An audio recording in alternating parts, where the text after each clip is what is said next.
Αγαπημένοι μου κατοικιδιογονείς, σήμερα δεν είμαι και πάλι μόνη μου. Έχω παρέα την πανέμορφη Ντέζη, 12 ετών, έναν Πεκινέζο όπως λέμε, ή ράτσας Πεκινούα.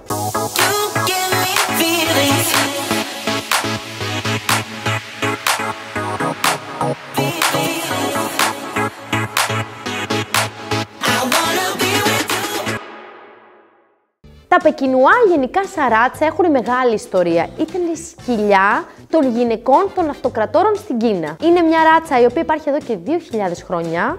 Όπως βλέπετε, η μορφολογία της είναι συγκεκριμένη και χαρακτηριστική. Έχουν πολύ μακρύ τρίχωμα, φημίζονται γενικά για το τρίχωμά τους. Γι' αυτό καλό είναι και όποιος έχει, θα το γνωρίζει, να τους κόβουμε εδώ πέρα να τριμάρουμε λίγο το τρίχωμα στα ματάκια τους. Πάμε όμως να δούμε την ιστορία τους. Ονομάζονται γενικά κινέζικα λιοντάρια, διότι μοιάζουν με ένα λιοντάρι το οποίο λένε πως έχει συρρικνωθεί στην Κίνα. Να αφήσουμε την Ντέζη εδώ στην άκρη. Κάτσε, Ντέζη μου, κάτω. Γενικά είναι πάρα πολύ ήσυχα σκυλιά, αλλά πολύ ισχυροί χαρακτήρες. Όσοι έχουν Πεκινούα το γνωρίζουν αυτό. Γι' αυτό καλό είναι να μην τα πάρουμε όταν θα έχουμε μικρά παιδάκια, διότι δεν τα πάνε πολύ καλά. Βέβαια, έχουμε πει τίποτα δεν είναι στη ράτσα, αλλά πολλές φορές εξαρτάται και από το χαρακτήρα του κατοικίδιου. Υπάρχουν βέβαια και Πεκινούα τα οποία τα πάνε τέλεια με τα παιδάκια. Αυτό που πρέπει να προσέξετε αν έχετε Πεκινούα ή αν θέλετε να υιοθετήσετε ένα Πεκινούα είναι ότι έχει αρκετά προβλήματα υγείας. Έχει προβλήματα με την αναπνοή του, με την καρδιά του. Θα πρέπει να προσέχετε πάρα πολύ την υγεία του γιατί είναι ένα πολύ ευαίσθητο ζωάκι.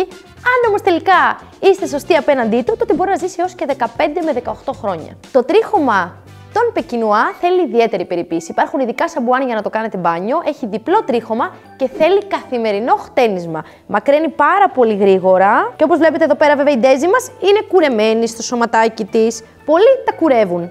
Βλέπετε, κάνουν και χτενίσματα. Γενικά το σηκώνει το grooming που λέμε. Γενικά καλό είναι να ασκείτε ένα Πεκινούα. Βέβαια δεν θέλει την πολύ έντονη άσκηση, 2 φορές τη μέρα βόλτα, χαλαρή βόλτα. Όχι πάρα πολλά παιχνίδια, γιατί όπως έχουμε πει, είναι ιδιαίτερο με το αναπνευστικό του σύστημα. Αν το βλέπετε και εδώ πέρα λίγο βαριά να σένει, βέβαια η Ντέζη μας είναι και λίγο μεγάλη σε ηλικία, είναι 12 χρονών. Να πούμε λίγο και για το βάρος των Πεκινούα. Είτε το πιστεύετε είτε όχι, τα θηλυκά είναι πιο βαριά από τα αρσενικά. Γενικά είναι ένα σκυλάκι το οποίο είναι μειώδες, δεν έχει πολύ λίπος και έχει κοντά ποδαράκια. Είναι κατανεμημένο το βάρος του σε μάκρος, ώστε να μην επιβαρύνονται καθόλου τα πόδια του. Και να πούμε το τελευταίο χαρακτηριστικό των Πεκινούα, τους αρέσει γενικά να ζουν σε ένα ήσυχο και αρμονικό περιβάλλον, όπως βέβαια είναι το στούντιό μας. Και γι' αυτό ευχαριστούμε εννοείται το Πακέτο.com που έφερε αυτά τα φανταστικά έπιπλα, αλλά και το MyIkona για τα προσωποποιημένα αυτά δωράκια. Να κάνουμε, Ντέζη, και μαζί ένα. Λοιπόν, τη φωτογραφία μας MyIkona τη θέλω μαξιλάρι. Ήσυχα σκυλάκια, αξιολάτρευτα σκυλάκια, όπως είπαμε, με έναν πολύ ισχυρό χαρακτήρα. Εννοείται να τα προτιμήσετε, διότι είναι μια φανταστική συντροφιά. Όποιος έχει περισσότερες απορίες, εννοείται μπορεί να σχολιάσει κάτω, να κάνει subscribe στο κανάλι μας και βέβαια να μου στείλει και εμένα στο Instagram μου ό,τι απορία έχει. Είμαι πάντα διαθέσιμη να απαντήσω και να λύσω απορίες κατοικιδιογονέων.